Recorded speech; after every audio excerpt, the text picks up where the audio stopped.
I'm savage. I'm savage. About to go savage. What up, guys? This is Ben, aka Joyful Savage. I'm out here at this old basketball court in my old neighborhood, and personally I love this neighborhood. It reminds me of when I was young and all the good memories I had. So a bit nostalgic and stuff. Today, maybe as you know, is the 4th of July, and I want to make an update video, and I want to speak on some important topics because 4th of July is symbolic to not only us as Americans, but symbolic historical event and symbolic world event. What the 4th of July really represents, I think, for me and for many people, is the Declaration of Independence and the declaration of individual freedom. Perhaps the first time in recorded human history where a group of people actually declared themselves independent and sovereign, not under the control, not under the reign of a tyrannical force, whether it's a king, a dictator, or whatever the heck it is, whatever you want to call it. Yeah, so with that, it's no mistake that I have on the founder of the American Revolution on my shirt today. But wait, Ben, that's not George Washington. No, this isn't George Washington. For those who do know it, this is Thomas Paine, TP, baby. And the reason why Thomas Paine is super significant in the history of America is because he is actually the one who wrote a pamphlet that came out in January of 1776. And it was titled Common Sense. Really, it was like the spark, the intellectual and emotional and spiritual spark that the common people needed to know and understand. He explained why it was important for the early colonists to break off from America, to break off from the King of England and the Crown of England, and why it was important to do it at that moment. And if they would hesitate and wait another 20, 30 years, the opportunity would be gone. He spoke to a way explaining stuff to people that really led them through it intellectually, but then also emotionally, and it connected with them and it inspired them into action. You know, he talked about like the divine right of kings, which was basically that if you're born into a royal heritage, the heredity of the class, then you get the right to rule other people. And that was actually a belief that people actually still have today in 2021. But he was explaining how this was complete nonsense, how basically, you know, I haven't read it in a while actually, but basically how it was just completely corrupt and they needed to break off and they needed to do it now and they needed to declare their freedom. And Thomas Paine, you know, he's one of my personal heroes. He's a fellow Aquarius like me, very visionary. He was obsessed with getting political freedom, not just for the American people, but even later in his life after the Americans had got it, he went to France and he tried to help them get the same freedom that America did. He wanted to extend his efforts beyond just that one continent and that one country. Yeah, the people of the time, you know, they read Common Sense. They read it in taverns and bars, ironically the same places that are closed now, and in churches. And it gave them inspiration. They read it at times of war when they needed to tune back into the reason why they were fighting and boost their morale. And yeah, it's beautiful because it exhibits what I would like to call the trinity of thoughts, feelings, and actions. And the action part is ultimately the most important. You know, because you can do the thoughts and you can do the feelings all day, but it's that action, which in the case of the early America, it was a Declaration of Independence, and then it was the war with Great Britain, and then the Constitution and laying down the future. I wrote some notes here because I want to make this in one video, because I've been struggling with making it one video. This past week I've been like practicing, but it's been all over the place. Yeah, so what I wanted to talk about now basically was, you know, it's America's 245th anniversary from the Declaration of Independence, and I think we're seeing it more now than ever in the past year, in 2020. No surprise that 2020 vision with a lot of the stuff going on. in terms of politically and geopolitically and economic around the world. I think it's the first time that more people are actually paying attention. Instead of a lot of the stuff being in the peripheral has now moved to the forefront, and it's really hard to avoid. For those of you who know what I'm saying, you know what I'm saying. For all who have eyes to see, will see what I'm talking about. And maybe not for the first time, but really the most noticeable for the first time in the biggest sense, we're seeing our freedoms, our inalienable rights, as defined in the Constitution, we're seeing these in jeopardy. And we're seeing many people capitulating and going along with it and thinking that it's for their own safety and their own protection to give up their freedoms and their rights, and start restricting their ability to travel, their ability to do trade and commerce, to go into a supermarket, to do all these other things. But it is quite scary, because the men like him, the founder of the American Revolution, and the other great men that actually fought and gave freedom and independence, I don't think we'll ever know what they really sacrificed. Like waking up in a blizzard on Christmas Day to go across the ocean in freezing weather so you could go and kill the enemy because they're trying to come and take freedom from you and your family. These are the type of things, these are the type of people that really inspire me, and that's why I'm making this video, and that's why I am, in my own life, I'm moving back to the roots of America and the roots of freedom, and I want to be a conduit of sorts for other people.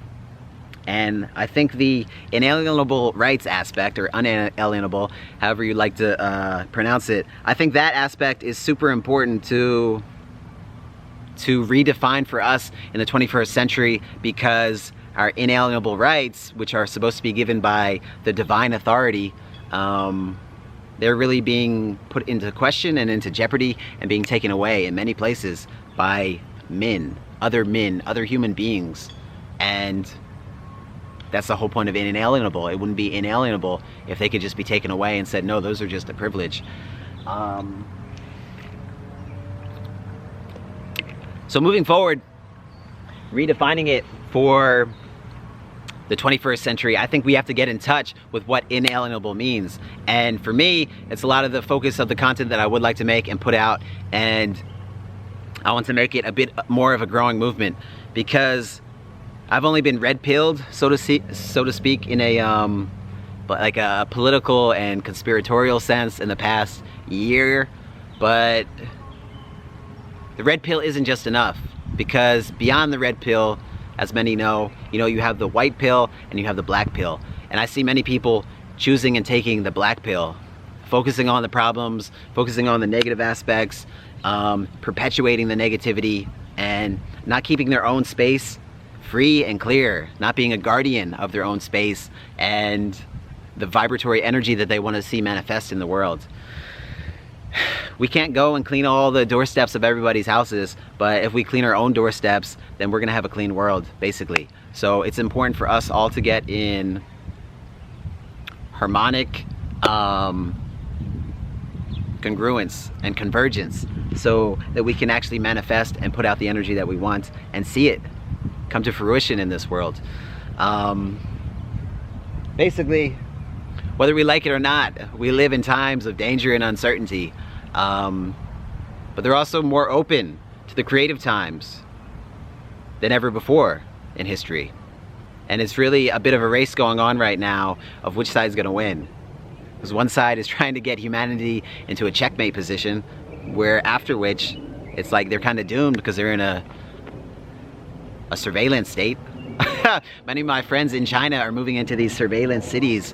They're calling them smart cities, but you got to do the Orwellian translate, which really just means a surveillance state where they're constantly watched, where they have facial recognition, where if you don't do exactly what the authority, the slave masters tell you to do, then you will be punished. You'll have money taken out of your account, you won't be able to travel, you won't be able to do this, and that. And it's important for us to realize these things are not stuff that we wanted. Another great American founding father was Benjamin Franklin, and he spoke about those who would trade essential liberty for a little bit of security deserve neither and will lose both. It's just something, this conversation needs to start being had at family get-togethers, at reunions, in conversation, because the anti-life force on this planet will stop at nothing to gain more power, centralize more power, get more profit, and get more control. And it's only up to the individual citizens that can actually be assertive with their rights and with their inalienable rights, that's gonna stop it. So, wrapping this video up, yeah, we need a outgrowth of more people in the spiritual revolutionist sense. People like my man Thomas Paine and some of the early founding fathers. Really, you need to check into these people. You need to read some of their stuff, because I'm reading some of his work, and yeah, man, this has to be some of the highest consciousness writing ever done on this continent. There's other people like Henry David Thoreau, the same thing. Henry David Thoreau said that there is 999 patrons of virtue for the one virtuous man. There's 999 people hacking at the leaves and branches of evil for the one who's hacking at the root. So moving forward, I think us as a people, us as Americans, we need to take this American dream and we need to reinstill it. We need to teach it into our young again. We need to develop the morals and the attitudes to actually defend freedom. And not only that, we need to start extending our efforts, leading by example, but we need to start extending these efforts out to these other countries. Many countries that are still living in these terrible conditions. Many countries that still have slavery today. 2021, they still have slavery today. Many places that they take gays and homosexuals and throw them off rooftops. They'll take women who don't properly cover their face and they'll chop off their hands. It's crazy, man, the ass backward stuff that we have in this world, and us as a people need to take advantage of the opportunities that we have. Things that were previously hidden, things that in past times, if you were just in the dark, you were just in the dark, and there was no way to get out of the dark. But now the shadows, guess what? The shadows are being exposed because we have stuff like this, communication like this. Even though that YouTube and other platforms are choosing to censor and ban it all, if it doesn't go along with their dogma, I mean their policy. But we just need to keep exposing the darkness to the sunlight. We need to keep dragging out the vampire coffins from the darkness and putting them into the sunlight and letting them turn to ashes. So,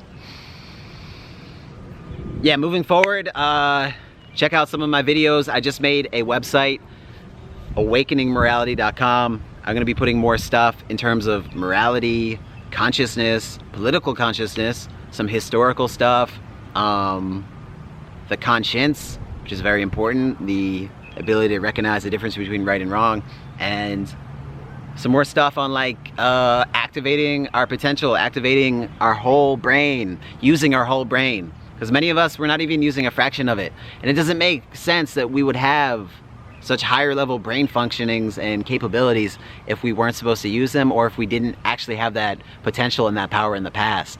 So we need to start activating them and not just going off of these base triggers, these reptilian complex, fight or flight, and judging everything from this reactive mode of like, oh, but what's gonna happen to me?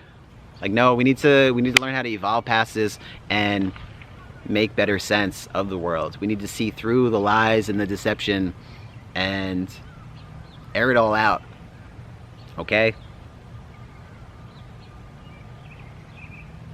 Like it, comment, subscribe, holla back, and stay tuned, okay? Happy 4th of July to my friends, my family, and let's try and get in touch with that feeling of compassion and gratitude for the people who laid down their lives like this man in the pursuit of freedom for other people. Let us not just take the superficial appearance of what CNN or Don Lemon on CNN says about these people, and let's actually dig into them and see what they actually have to offer and how great they actually were. All right, peace.